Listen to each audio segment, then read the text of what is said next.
Welcome to Kumari தென்றல். இன்றைக்கி நம்ம கிச்சனில் வெண்டைக்காய் புளிக்குழம்பு எப்படி பண்ணுறதுன்னு பார்க்கலாம். அதுக்கு ஒரு மண்சட்டி எடுத்துகிட்டு அதில் 4லேருந்து 5 ஸ்பூன் மாதிரி நல்லெண்ணெய் சேர்த்துக்கோங்க.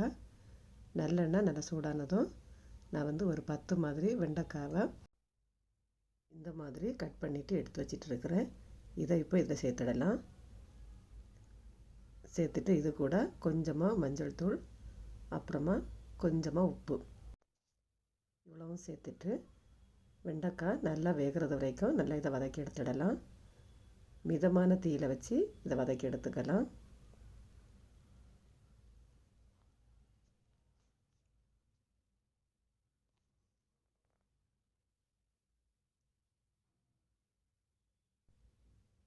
இப்போ வெண்டைக்காய் நல்லா வதங்கி வந்துட்டு இருக்குது. இப்போ இதை நம்ம வேறொரு பாத்திரத்துக்கு சேஞ்ச் பண்ணிடலாம்.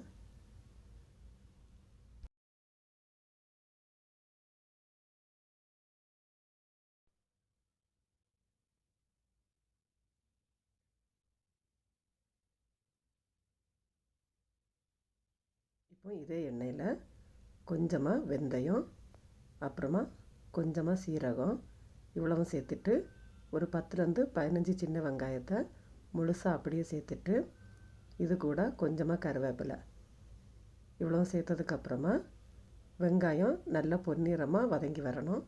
அது வரைக்கும் இதை நல்லா வதக்கி எடுத்துடலாம்.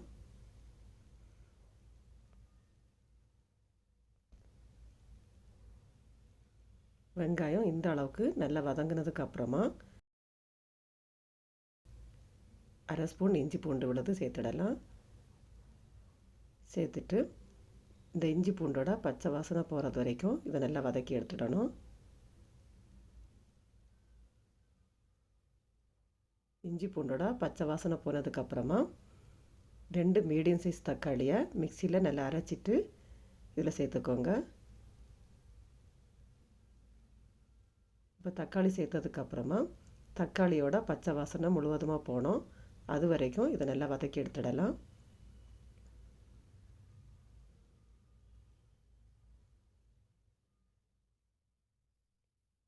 இப்போ தக்காளி நல்லா வெந்து எண்ணெய் பிரிஞ்சு வந்துட்டுருக்குது. இந்த டைமில் மசாலா சேர்த்துடலாம்.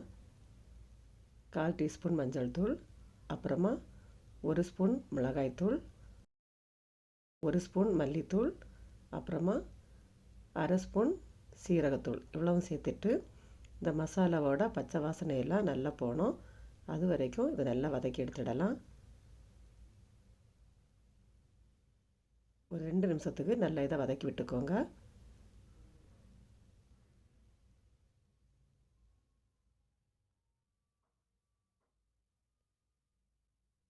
இப்போ இந்த டைமில் நான் ஒரு அரை எலுமிச்சம்பழம் அளவு சைஸு புளியை தண்ணியில் கரைச்சிட்டு எடுத்து வச்சிட்டு இருந்தேன். இந்த தண்ணியை இப்போ இதில் சேர்த்துட்டு புளியோட பச்சை வாசனை போகிறது வரைக்கும் இதை நல்லா கொதிக்க விட்டுக்கோங்க.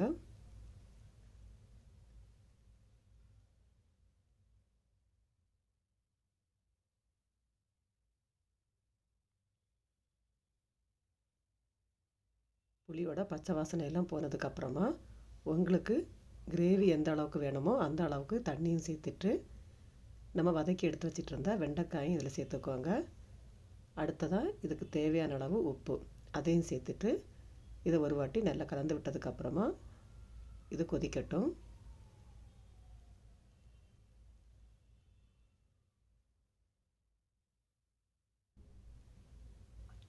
இந்த மாதிரி நல்லா கொதி வந்ததுக்கப்புறமா இதை மீடியம் ஃப்ளேமில் வச்சு ஒரு 10லேருந்து 15 நிமிஷத்துக்கு நல்லா கொதிக்க விட்டுக்கோங்க.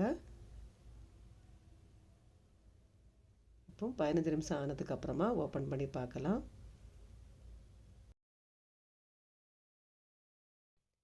நம்ம சேர்த்துட்டு இருந்த எண்ணெய் நல்லா பிரிஞ்சு வந்துட்டுருக்கு பாருங்கள். இந்த டைமில் நம்ம ஸ்டவ்வை ஆஃப் பண்ணிடலாம். அருமையான வெண்டைக்காய் புளிக்குழம்பு ரெடி ஆகிடுச்சு. நீங்களும் இதே மாதிரி ட்ரை பண்ணி பார்த்து எப்படி இருந்துச்சுன்னு கமெண்ட்டை சொல்லுங்கள். மீண்டும் இன்னொரு வீடியோவில் உங்களை சந்திக்கிறேன். நன்றி, வணக்கம்.